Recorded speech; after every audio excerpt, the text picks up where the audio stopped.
আজ কি বানাচ্ছি ভালো লাগলে লাইক কমেন্ট শেয়ার করতে ভুলো না। হ্যালো সবাইকে, স্বাগত মায়ের রেসিপি আমার ডায়েরিতে। আজ বানাচ্ছি গরমের জন্য একদম হালকা হেলদি আর পেট ভরা ব্রেকফাস্ট।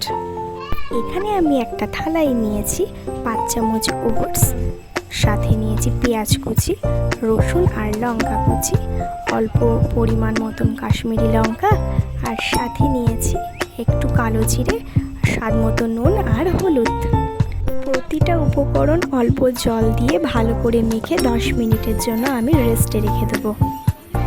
এটা ময়দা আর সুজি ছাড়া পুরোপুরি হেলদি একটা রেসিপি, খেতেও যেমন সুন্দর আর তার সাথে সাথে নিজের ওয়েট লসের দিকেও কিন্তু এটা খুব ভালো একটা কাজ করে।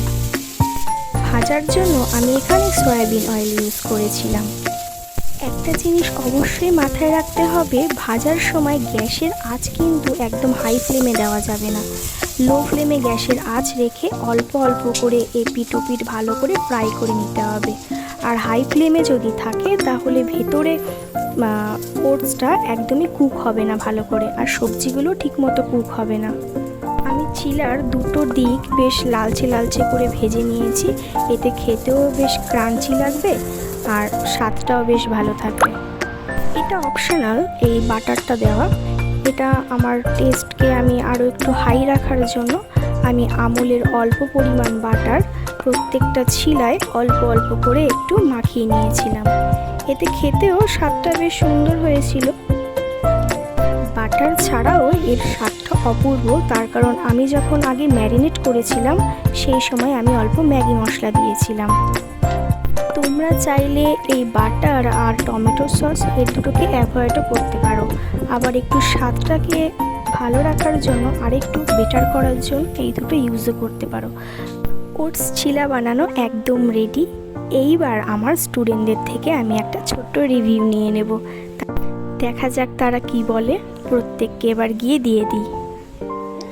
এই যে সৈকত, এটা নে, একটা নে।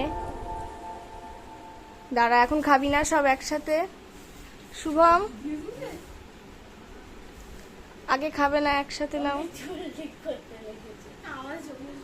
না না, ছবি কারোর উঠছে না সেরকম।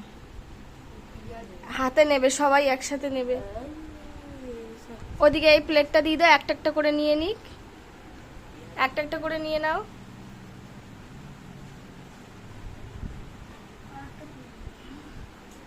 আরেকটা আমি একটা টেস্ট করে দেখবো, তো সবাই খেয়ে আমাকে রিভিউ দাও। যে আসলে আমার স্টুডেন্টরা ক্যামেরার সামনে কথা বলতে এতটা পরিমাণেই লজ্জা পেয়ে গেছে যে তারা কিছু বলতেই চাইছিল না, প্রত্যেকেই চুপ ছিল।